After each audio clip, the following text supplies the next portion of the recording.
In this video, we're talking about price objections. How do you close bigger deals without your customers saying your price is too high? My name is Jacob Two-Winer. I brought in over $1 million in sales using cold outreach, and the largest deal I've closed was $140,000 a year. So I think I know a thing or two about overcoming pricing objections, and I want to share with you the real reason why your customers aren't paying you. It's not because your price is too high. We're going to get into that. Before we do, go ahead and grab the free lead generation training I have down below in the description of this video. It talks all about pain-based prospecting, so you can build lead lists and reach out to customers that already are pre-qualified to buy. They have a large pain and they'll be more willing to spend money to solve it, and this will help you overcome the pricing issue in the first place, because pricing pushback comes from a gap between your price and the value, the perceived value your customers are going to the perceived value of your solution by your customers, right? So that's why people buy things. They buy things to reduce pain. The value of your solution is equal to the amount of pain it resolves of your, for your customers, right? If they're losing a lot of money because they don't have your solution, then they would pay to solve that problem. They want to pay to fix the leak, right? So the real reason why you're having pricing objections is because you're not doing a good job in discovery. That's the main issue.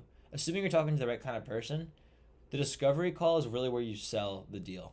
The discovery call is where you figure out where is your buyer right now. Where do they want to be in a few months, a few years, right? What does that promised land look like to them? What is that worth to them? What's the value of this?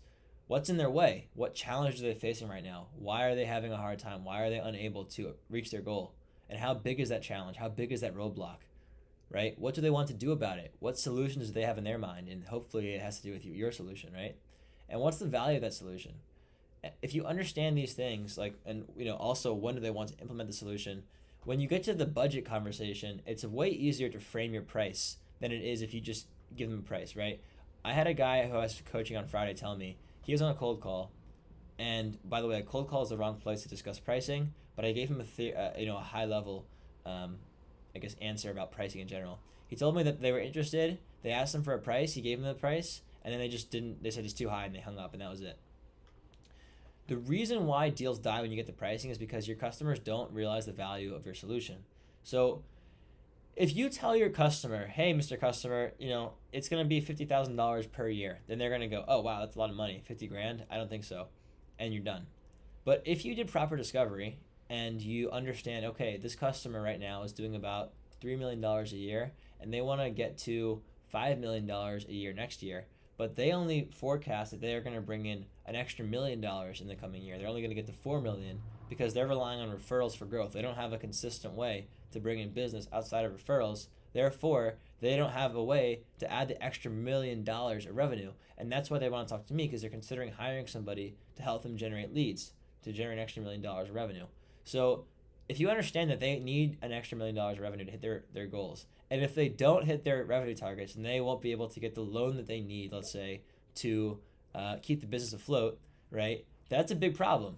Now, if they just think, okay, I want to get to 5, but it's not that big of a deal, that's not as big of an issue. But if they need the money to hit some sort of goal or to get out of some sort of issue, then they need the money and they need you. Therefore, you're much more likely to close a deal. So now when you say, hey, Mr. Prospect, it sounds like you want to add an extra $1 million next year on top of what you're expecting to add on your own. Is that correct? Yeah. Okay, great.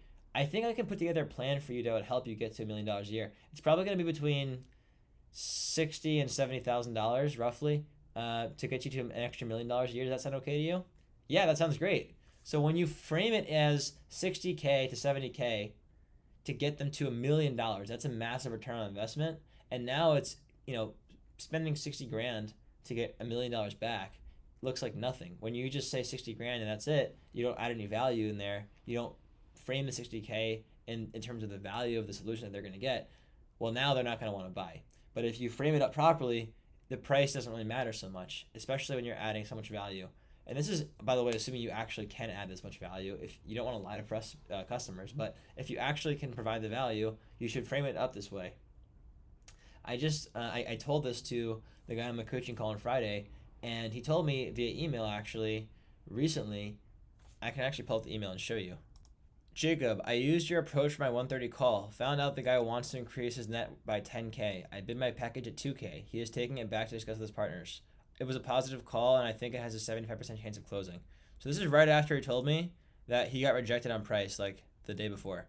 So you can see here that this strategy works well. It all has to do with your discovery, and I actually have a video all about how to run a proper discovery call that I'm going to add right now on the screen. If you want to go and watch that, I highly recommend you do, because discovery is what gets your deals done. And when you do discovery properly and you really understand the value that you're offering your customer, the price doesn't really matter so much, especially if you can convince them of the value that you're getting them. So I hope you enjoyed the video. I'll catch you in the next one. Peace.